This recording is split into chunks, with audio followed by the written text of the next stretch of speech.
Hi everyone, it's Lisa with This Is How We Roll.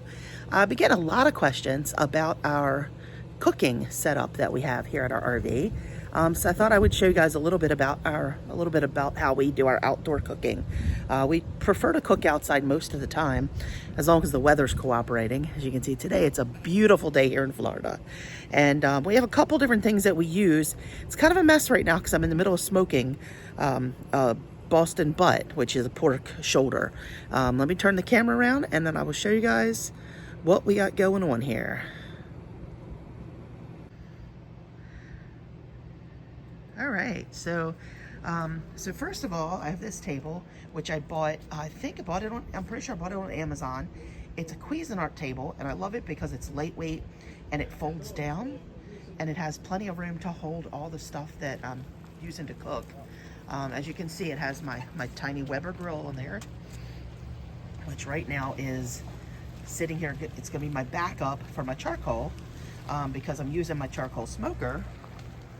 Yes, this ancient smoker is what I'm using. This is a Brinkmann Smoking Grill, and I have had this for years. I bought it on clearance at Home Depot many years ago, and I gotta be honest, I had a like $300 and something smoker before, when we were in Sticks and Bricks, and this thing kicks its butt. It works so much better than the other one, and I'll show you what I'm smoking in a few minutes, but right now I just want to show you the setup. So I got my smoker going over here.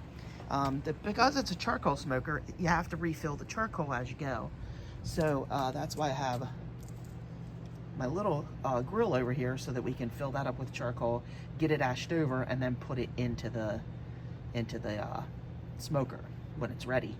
My wood chips soaking, my internal thermometer that is inserted in the Boston butt that's in the smoker. We got our extra wood chips here, okay, and then over here is the other thing that's in my arsenal, which I absolutely love.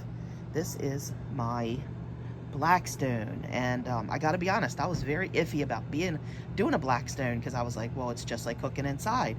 It is. It's like, having, your saute pans and stuff all ready, and but it's outside, so I don't have to cook inside, and I love cooking outside. So I've used this to make breakfast.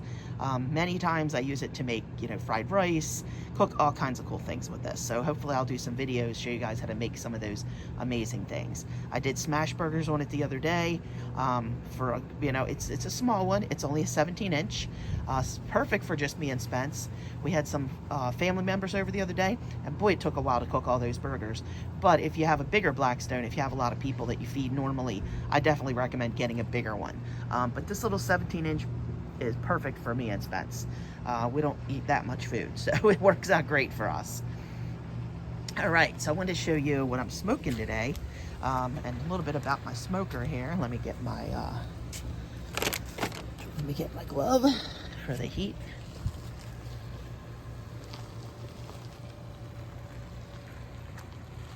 All right, so as you can see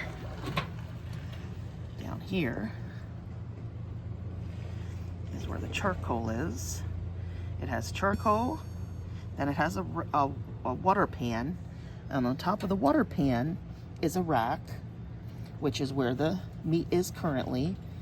This little smoker comes with 2 racks, and the first one is in there right now on the lower level. I'm gonna put the other one up on the higher level later today, because I'm gonna make some chicken.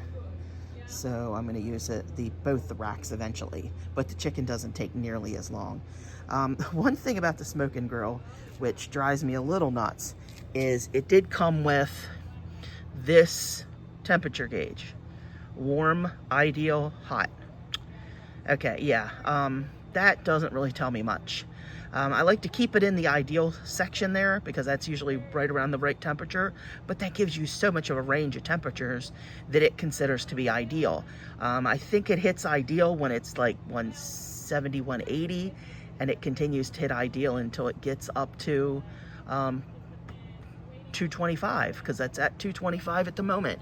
So my husband made a little modification to it here for me, and he cut a hole here and inserted this little instant read thermometer. So it'll tell me exactly what the temperature inside the smoker is at any given time. And it's actually worked really well. Okay, I don't want to open this for too long, but I'm opening it for a second so I can show you guys. So that's my Boston butt. You see the setup we got with the water pan, the rack, and then the Boston butt on top. This is the readout that tells you exactly what temperature it is inside the meat at any given time. It has an alarm that'll go off when the inside of the meat reaches a certain temperature. Thanks for watching. Please like and subscribe to keep up with where we're going, what we're doing, where we've been, and what we're cooking.